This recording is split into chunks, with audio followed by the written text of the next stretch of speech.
Para começar a falar sobre reações de oxirredução em que ocorrem em reações eletroquímicas, nós precisamos primeiro falar sobre NOx.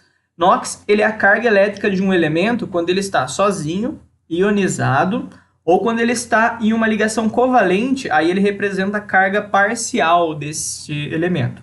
Vamos ir bem devagar nesses conceitos, eles não são tão complicados, e vamos ver alguns exemplos. Começando aqui com o exemplo do cobre no seu estado metálico. Cobre representado por Cu, sugestivo, né? Cu, entre parênteses, S. Isso aqui representa cobre sólido, no seu estado metálico. Quando ele está nessa condição, ele tem NOx igual a zero. Ou seja, todo elemento de cobre que está ali dentro vai ter 29 prótons, né, por ser cobre, e 29 elétrons. Então, são elementos que estão eletricamente neutros. Se nós olharmos agora o cobre iônico, né, como na sua forma de cátion, aqui cobre catiônico, no seu estado aquoso, aí ele vai aparecer representado assim, ó, Cu2+, Aq. Aq significa que ele está solubilizado em água.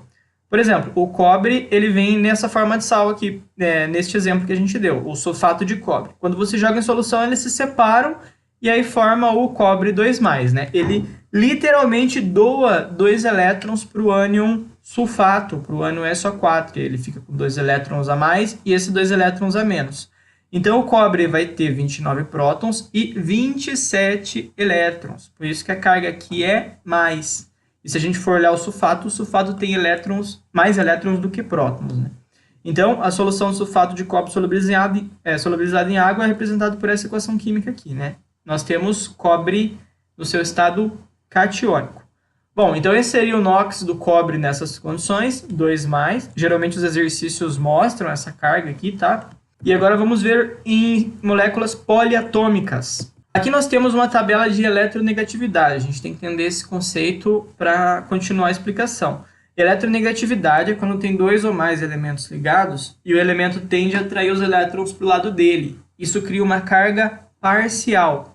É diferente daquela carga completa que a gente viu no cobre 2+, né? Que literalmente doa 2 elétrons e vai para um canto separado. Nessas condições, vamos dar uma olhada no flúor. Ó. Quanto mais para cá na tabela periódica, mais ele tende a atrair os elétrons para o lado dele.